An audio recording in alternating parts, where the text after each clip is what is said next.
नमस्कार सभी को।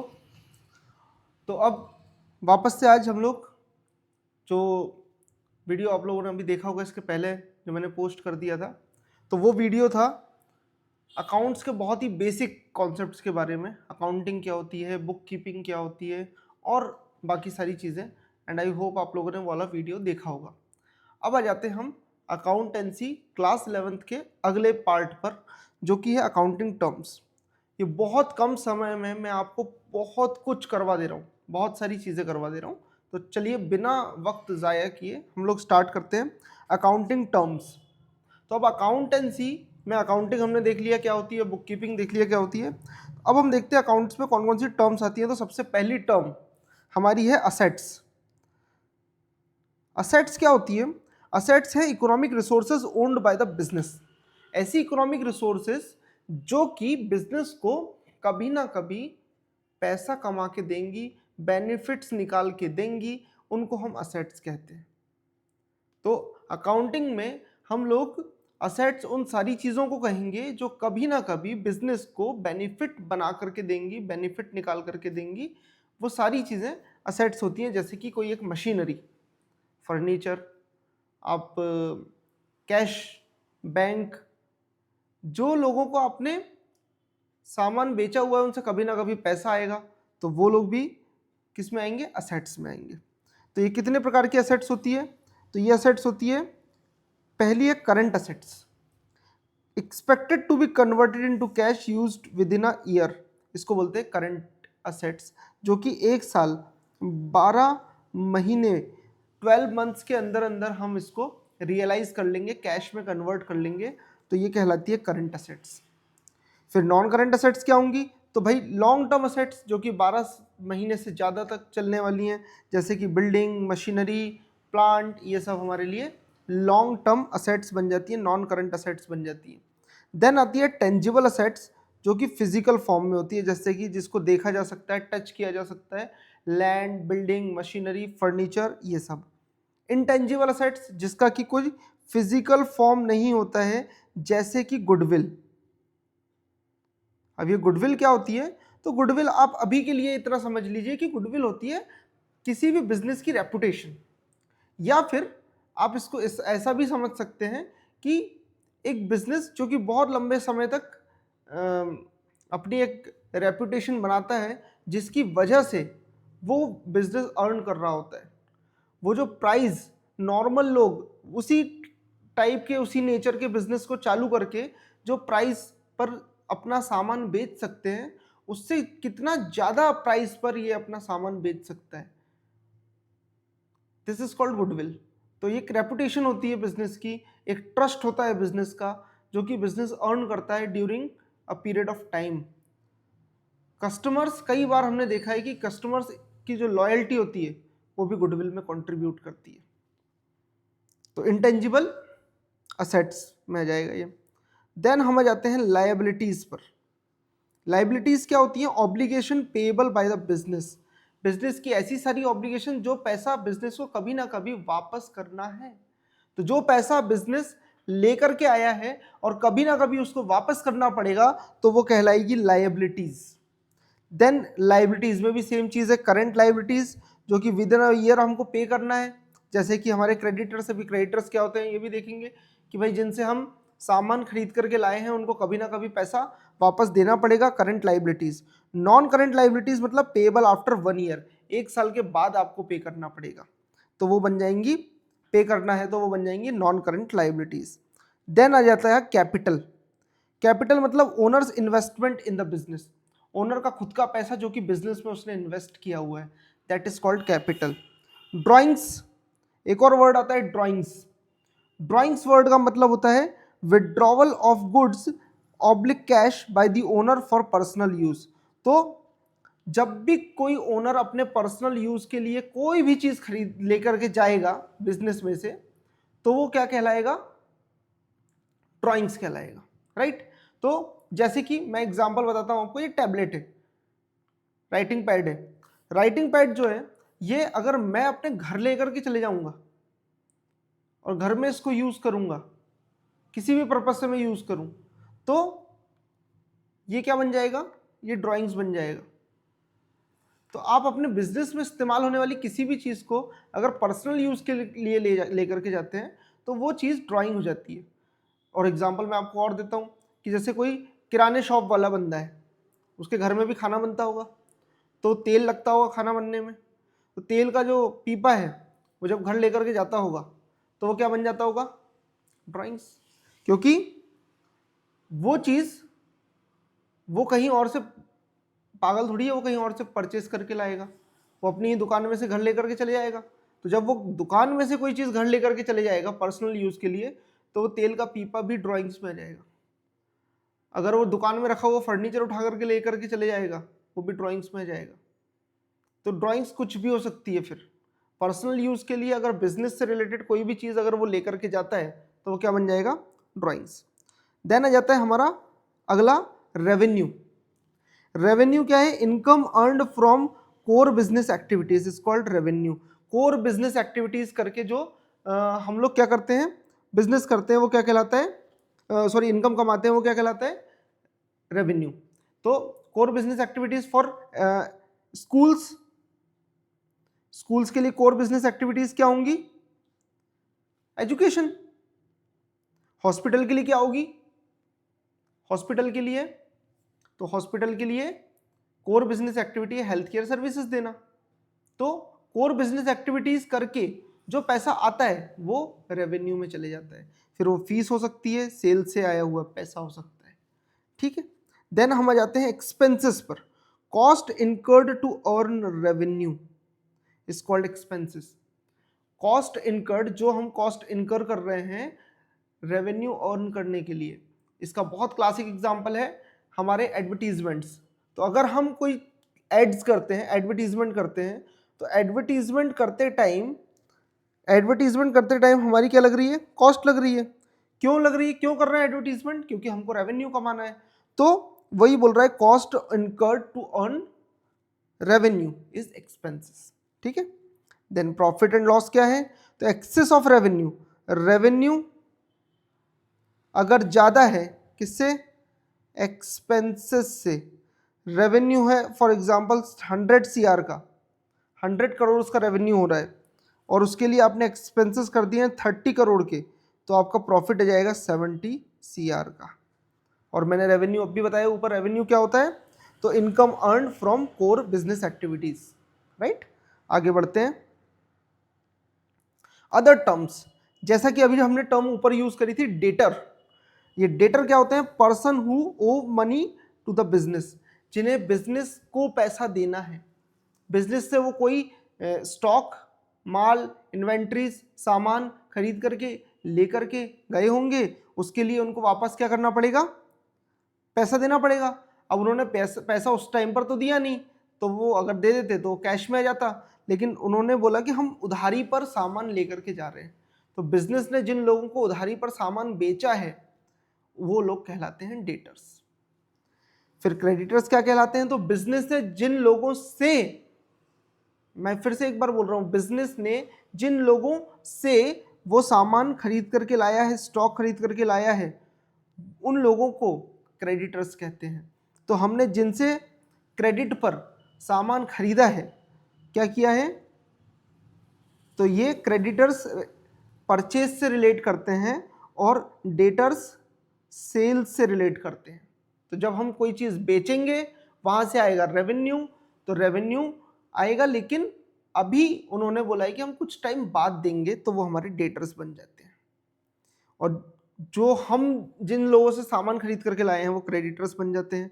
Purchases, buying of goods for resale, हम जब रीसेल करने के लिए कोई चीज़ बेचने के लिए खरीद करके लाते हैं, अगर हमारी फर्नीचर की शॉप है और हम फर्नीचर ला रहे हैं कहीं से परचेज करके, तो वो क्या बन जाएगा हमारे लिए? परचेज में आ जाएगा वो चीज़।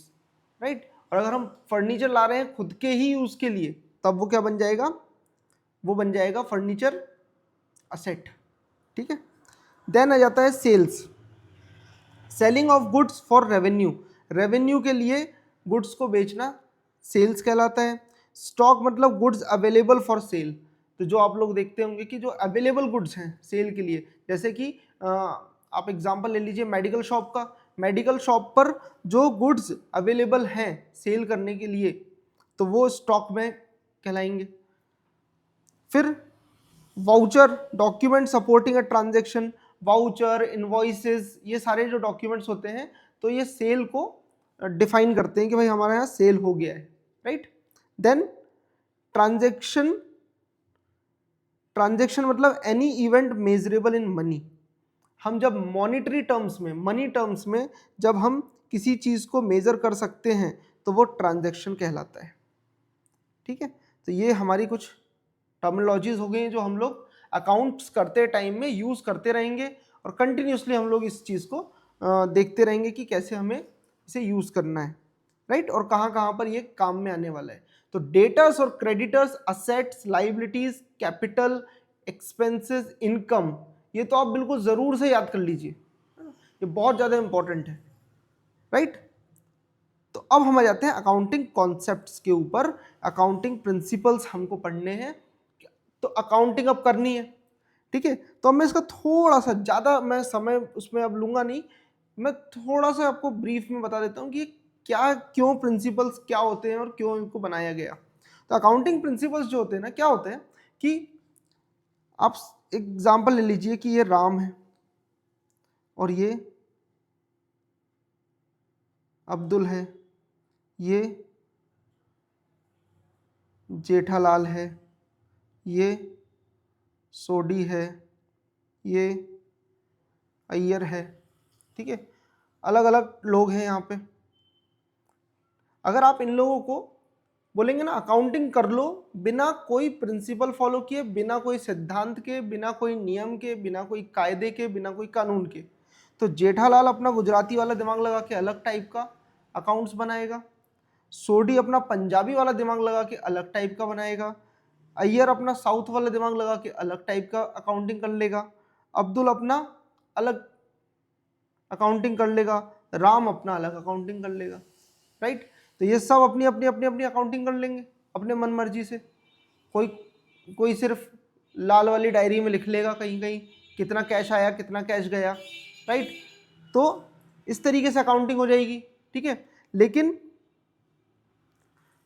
अगर हम इन सब लोगों को बोलें कि भाई हम कुछ प्रिंसिपल्स बता रहे हैं, आप उनको फॉलो करना और उस हिसाब से अकाउंटिंग करना, तो क्या होगा फायदा कि इसकी इसकी इसकी इसकी और इसकी, इन सभी की अकाउंटिंग एक जैसी हो जाएगी। क्या हो जाएगी? यूनिफॉर्म हो जाएगी। तो प्रिंसिपल्स क्यों बनाए गए? ताकि हमारी अकाउंटिंग यूनिफॉर्म हो जाए, ना केवल सिर्फ पूरे इस देश के लिए बल्कि पूरी दुनिया के लिए अकाउंटिंग लोग चाहते हैं कि यूनिफॉर्म हो जाए, यूनिफॉर्मिटी रहे अकाउंटिंग में। क्यों ऐसा होगा? ताकि इससे गवर्नमेंट को भी फायदा है। गवर्नमेंट को चेक करना, जीएसटी डिपार्टमेंट है, इनकम टैक्स डिपार्टमेंट है, सबको चेक करना रहता है अकाउंट्स। सबके अलग अलग रहेंगे तो वो चेक करने में प्रॉब्लम जाएगी, राइट। तो इस तरीके से ये प्रिंसिपल्स जो हैं वो वर्क करते हैं। तो प्रिंसिपल्स हैं कौन कौन से, वो हमको देखना है। तो आइए फटाफट से हम लोग प्रिंसिपल्स देखते हैं। पहला प्रिंसिपल है business entity concept. Business is a separate entity from owner. तो हम अकाउंटिंग पर्पस के लिए, हम सिर्फ अकाउंटिंग पर्पस के लिए क्या करेंगे, हम ये देखेंगे कि बिजनेस जो होता है और उसका ओनर, ये दोनों सेपरेट रहें।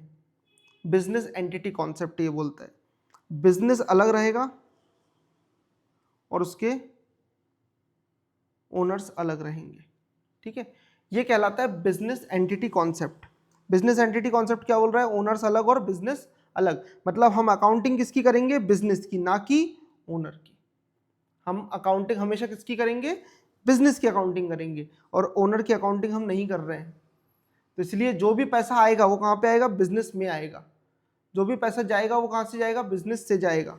तो ओनर की अकाउंटिंग नहीं होती है, बिजनेस की अकाउंटिंग होती है। इसलिए हम हमेशा हर ट्रांजैक्शन ये देखेंगे कि बिजनेस में ही पैसा आया, बिजनेस से ही पैसा गया, बिजनेस ने ही ये खरीदा, बिजनेस ने ही वो खरीदा, बिजनेस की ही असेट रहेंगी, बिजनेस की ही लाइबिलिटी रहेंगी।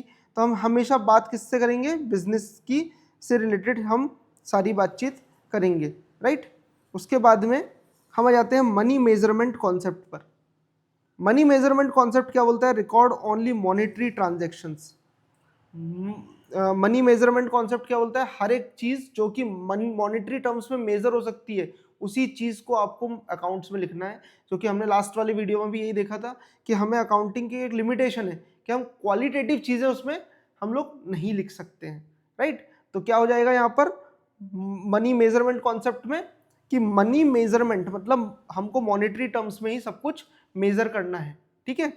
अब अगला कॉन्सेप्ट क्या जाता है हमारा, गोइंग कंसर्न कॉन्सेप्ट।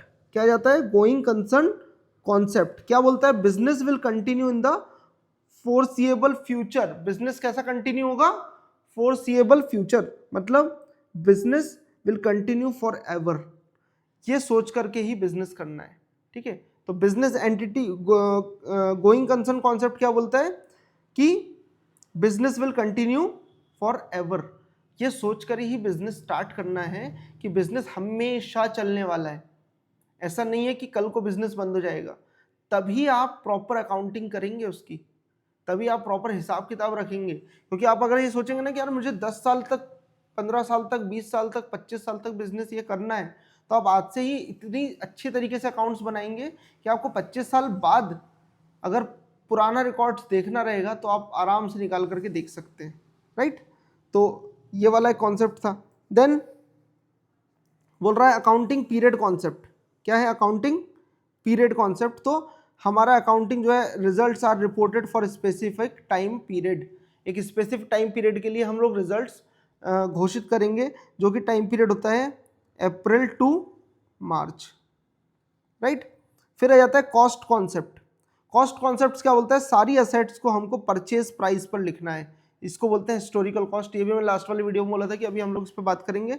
तो हमेशा जो परचेज प्राइस रहेगी उसी पर हमको रिकॉर्ड करना है। इसकी बहुत सारी लिमिटेशन भी है, बट हमें ऐसा यहाँ पर प्रिंसिपल बना दिया गया है कि कॉस्ट कॉन्सेप्ट में बोला उन्होंने कि रिकॉर्ड सारी असेट्स को रिकॉर्ड कर लो आप परचेज प्राइस पर, right. Then dual aspect concept, ये क्या बोलता है, dual aspect concept, every transaction has two aspect, debit और क्रेडिट। इसके ऊपर पूरा चैप्टर है, तो जो अगले आगे की वीडियोस आएंगे तो अब मैं पूरा बहुत अच्छे से एक्सप्लेन करूंगा कि डेबिट क्या है और क्रेडिट क्या है, राइट। फिर रेवेन्यू रिकॉग्निशन या रियलाइजेशन कॉन्सेप्ट, तो ये 6th वाला जो पॉइंट है ड्यूअल एस्पेक्ट कॉन्सेप्ट, इसमें उन्होंने क्या बोला है, हर एक ट्रांजेक्शन के दो एस्पेक्ट होते हैं, एक होता है डेबिट और दूसरा होता है क्रेडिट। तो हर एक चीज के दो पहलू रहेंगे, एक डेबिट का और एक क्रेडिट का। इसको बहुत अच्छे से हम लोग अगले वाले वीडियोस में देखेंगे। रेवेन्यू रिकॉग्निशन कॉन्सेप्ट या realization concept, revenue recorded when earned not when cash is received. तो जैसे ही आपने बेच दिया, जैसे ही आपने कोई चीज सेल कर दी, उसी टाइम आपको रिकॉर्ड कर देना है। अब इसका मैं एग्जांपल बताता हूं।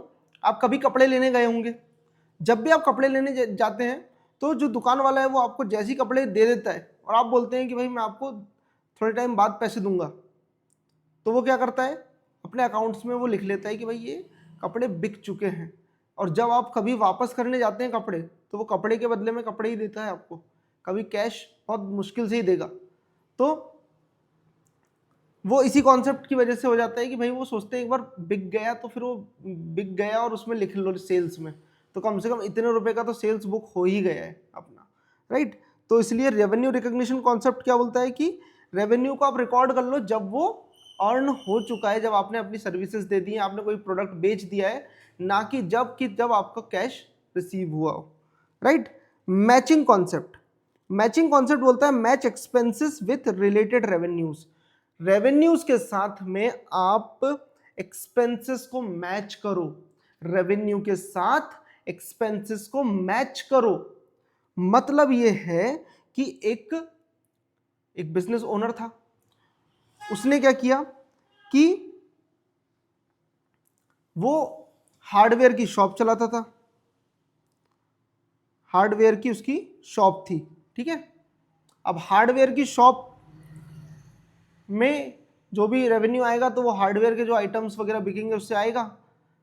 अब उसने क्या किया कि एक्सपेंसेस उसके पर्सनल बहुत सारे होते थे, तो उसकी वाइफ ने बोला कि मुझे वॉशिंग मशीन चाहिए, तो उसने वॉशिंग मशीन खरीद के ले आया। और वो जो खर्चा हो गया वॉशिंग मशीन का, जो पेमेंट उसने किया, उसने बिजनेस अकाउंट से कर दिया और उसने उसको बिजनेस में रिकॉर्ड कर लिया कि वॉशिंग मशीन का खर्चा किया मैंने। तो भाई वॉशिंग मशीन का खर्चा हार्डवेयर के सामान बेचने से कैसे उसको मैच करोगे, राइट? तो यहां पर ऐसा कुछ नहीं होना चाहिए। गलत, अगर दो गलत तार जोड़ोगे तो क्या हो जाएगा, बहुत भयंकर वाला विस्फोट हो जाएगा। तो अकाउंट्स में ऐसा बिल्कुल नहीं करना है। वो बोलना चाहते हैं कि जो आप रेवेन्यू अर्न कर रहे हैं उससे रिलेटेड ही एक्सपेंसेस आप अपने बुक्स में लिख सकते हैं, ना कि कुछ भी उलझुल खर्चे।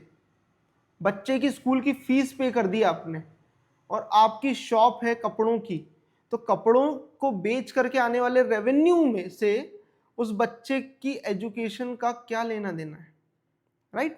तो आपको ये सब चीज़ें ध्यान रखनी है कि आपके जो पर्सनल एक्सपेंसेस हैं, पर्सनल चीज़ें हैं, मैचिंग कॉन्सेप्ट बोलता है कि रेवेन्यू अगर अर्न कर रहे हो उससे मैचिंग वाले ही एक्सपेंसेस होना चाहिए। जैसे कि कपड़ों की दुकान है और आप एडवर्टीजमेंट कर रहे हैं कपड़ों की दुकान का, तो वो खर्चा, वो एक्सपेंस आपका मैच कर जाएगा रेवेन्यू से, ठीक है? ऐसा आपको मैच करवाना है।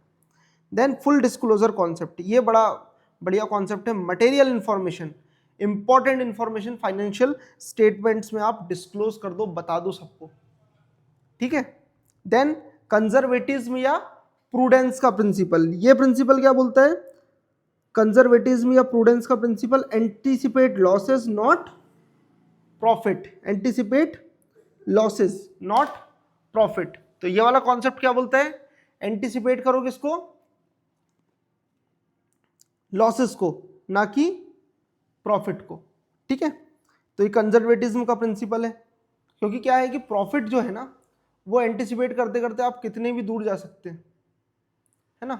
लेकिन जो लॉसेस हैं उनको आप, लॉसेस को आप, प्रॉफिट को आप एंटीसिपेट करने के लिए जाएंगे ना तो आप अथाह सागर पहुंच जाएंगे, कितना भी ऊंचा आप सोच सकते हैं। लेकिन लॉसेस को एंटीसिपेट करना थोड़ा सही भी रहता है, क्योंकि लॉसेस अगर आप एंटीसिपेट कर लेंगे तो आपको पता चल जाएगा कि इस बिजनेस में रिस्क कितनी है और आप सावधानी से चलेंगे, ठीक है? देन आता है consistency principle, apply the same accounting policies from period to period. Consistency रखो आपकी पॉलिसीज में। एक पॉलिसी आपने अकाउंटिंग की चूज कर ली है, जैसे कि आप डेप्रिसिएशन में स्ट्रेट लाइन मेथड यूज करते हैं, जब तक उसमें कोई इंप्रूवमेंट नहीं आ जाता है, कोई और अच्छी चीज नहीं आ जाती, तब तक आप उसको थोड़ा कंटिन्यू तो रखो कुछ कई सालों तक। अगर आप दो मेथड्स होती हैं उसमें, WDB होती है, एक स्ट्रेट लाइन मेथड होती है, तो एक मेथड आप पकड़ के चल रहे हैं अकाउंटिंग की, तो उसी को आप कंटिन्यू करेंगे। देन बोल रहा है मटेरियलिटी का कॉन्सेप्ट, ये बोलता है कि रिकॉर्ड ओनली सिग्निफिकेंट आइटम्स, मतलब सिर्फ इंपॉर्टेंट चीज़ें लिखो, छोटी मोटी बारीक बारीक चीज़ें आप कुछ कुछ कर रहे हैं तो वो सब चीज़ें, हर कुछ चीज़ें रिकॉर्ड मत करो अकाउंट्स में। तो इसका बोलना है कि मटेरियलिटी मतलब रिकॉर्ड ओनली सिग्निफिकेंट आइटम्स, ठीक है? सो आई होप कि यहाँ तक आपको समझ में आया होगा। अकाउंटिंग कन्वेंशंस, कन्वेंशंस क्या क्या है? Guidelines that supports concepts. तो कंजर्वेटिज्म का प्रिंसिपल है जो कि अभी हम लोगों ने देख लिया, फुल डिस्क्लोजर का कॉन्सेप्ट है, कंसिस्टेंसी का कॉन्सेप्ट है, मटेरियलिटी का कॉन्सेप्ट है, ये सारे कॉन्सेप्ट हम लोगों ने अभी देख लिए, राइट? फिर बेसिस ऑफ अकाउंटिंग क्या क्या है? तो कैश बेसिस पर अकाउंटिंग होती है, ट्रांजेक्शन्स ओनली कैश वाले जो हैं, जो रिसीव हुआ कैश वो लिख लो एक जगह, और एक जगह जो कैश पे किया वो लिख लो, आपकी कैश बेसिस पर अकाउंटिंग हो जाएगी। एक्रूअल बेसिस पर accounting, transactions recorded when they occur regardless of cash flow, मतलब ये अभी अपन ने ऊपर जो देख करके आए हैं प्रिंसिपल, वो क्या बोल रहा था? ट्रांजेक्शन्स रिकॉर्डेड व्हेन दे अकर, मतलब जैसे ही वो ट्रांजेक्शन्स हो जाएंगे वैसे ही उनको रिकॉर्ड कर लेना है आपको, regardless of cash flow. Then hybrid basis मतलब combination of cash and accrual basis, दोनों का कॉम्बिनेशन आप इसमें कर सकते हैं, राइट? तो आई होप कि आप लोगों को ये सारे कॉन्सेप्ट समझ में आए होंगे। एक बार इसको वापस से आप ऊपर से नीचे तक का पूरा वीडियो आराम से निकाल करके देखिए, पढ़िए अच्छे से। अगले वाले कॉन्सेप्ट में अब हम लोग पढ़ने वाले हैं डेबिट और क्रेडिट के रूल्स, और उसके बाद में फिर क्वेश्चन सॉल्व करेंगे उसके। So thank you so much, आप लोगों का बहुत अच्छा सपोर्ट मिल रहा है और हम लोग इसको बहुत अच्छे से कंटिन्यू करेंगे। एंड आई होप कि हम लोग, आप लोगों को काफ़ी अच्छे से चीज़ें समझ में आ रही होंगी। So thank you so much.